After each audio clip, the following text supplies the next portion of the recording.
What's up, guys? It is Friday. It is Q&A time, and I have a couple of great questions. Today we're going to talk about protein powders and fasting, and is that effective after you've had a big blowout cheat day? The first question that I have today comes from Heather. Hi, Heather. Thank you so much for the great question. Heather asked about different types of protein powders and which are best used for baking, which are better for perhaps a protein pudding like you guys have seen me make. And this is a really good question because there is a difference. So when you're talking protein powders, if you're talking dairy, you have whey protein powder and you have casein protein powders.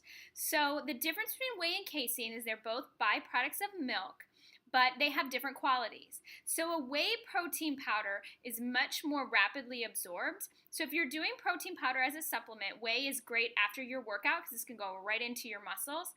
And whey is pretty good in baking. It does tend to be thinner and a little stickier when mixed with a liquid. So for example, the protein pudding that I make, which is a scoop of protein powder, and then I use just a little bit of liquid to mix it up into that little bit thicker consistency and not like a full smoothie. Whey is not a great option for that because it tends to be a little sticky and kind of runny, and it doesn't thicken up like pudding. If you want to do a pudding, casein is your best bet. Those come out much thicker. So casein is actually much slower digesting than a whey protein, so it's really great for supplementing. It could be after your workout, especially if you aren't going to eat another meal for a while. But I love casein before bed because it helps to satiate you and feed your muscles while you're sleeping. If you're doing a protein pudding, go for casein. Casein is good also in baking, but I don't think you have to be as particular as to whether or not whey or chocolate. Whey or casein. See what's on my brain today. But anyhow, brands are going to vary. I can't tell you the best brand. It's going to kind of depend, and when they get into flavoring, and some things may work and some may not. So you just have to kind of test them out. The other option that you have with protein powders, if you are not using dairy, is you have plant-based protein powders or you have vegan protein powders, which are made from any combination of rice protein, pea protein, quinoa proteins. So some kind of more of a plant-based or a grain-based protein.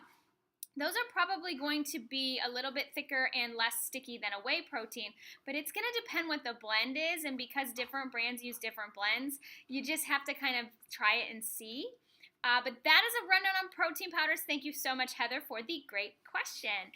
My other question today came from Katie.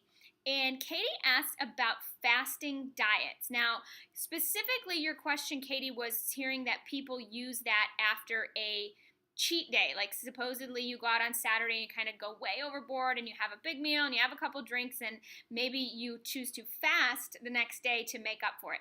That's actually not truly a fasting diet. So there's a couple different things we're talking about here. One is actually called intermittent fasting, which is a style of eating that some people use that works well for them. And it's done several different ways. Some people will fast for a period of time, like for example, they may not eat their first meal until noon or even later in the day. They may fast all morning and then eat in the afternoon. Some people do one meal a day where they pretty much fast all day and then they just eat in the evening. Some people do a, certain window of time. I heard a podcast this week where a woman was saying she has like a 4-hour window and she eats everything that she eats in a day, she eats in that 4-hour window, and that would be an entire day's worth of food. That really works for her. Some people really like the intermittent fasting concept. It kind of takes the guesswork out for them, and they are intuitive and listen to their bodies and don't eat when they're not hungry. I have seen research that suggests because of the effect of starvation on hormone levels, intermittent fasting may not be as optimal for women just because we are more sensitive to changing hormone levels. I've also read that those of us who have thyroid issues maybe should not choose fasting just because it's better for us to keep our glucose levels up and keep our metabolism fed. This is going to be very unique to an individual though, you guys, and I encourage you, if it's something you're interested in, check it out, try it, and see if it works for you. Just because it works for someone else doesn't mean it will work for you, and just because it's not for everyone doesn't mean it won't. So that's intermittent fasting. Now, Katie, what you're referring to is just basically not eating the next day after you've overdone. You're eating the day before, trying to make up for it. I don't recommend it. If you have a day that you're just completely off and you go completely overboard, the best thing for you to do that next day is get right back on your plan. Get right back to normal eating, get back to your healthy meals, drink a lot of water, maybe up the veggies that day just to help get some of that stuff out of your system. But what we're trying to do here is reinforce habits. And so the best thing you can do is get back to your good healthy habits and move forward. Starving yourself the next day isn't going to make up for it. It's not going to undo what you did. And it's just punishing yourself for something that, is over and done with and is better just moved on from. Thank you, Katie. Another great question. I appreciate you guys. Keep coming with the good questions.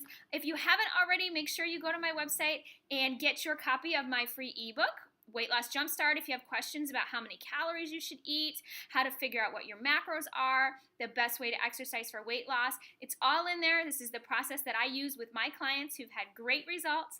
It is free. Just go to MelanieAshFitness.com, click on Start Here in the upper right-hand corner, and grab that. Or send it to a friend if you have somebody you know who may benefit from that.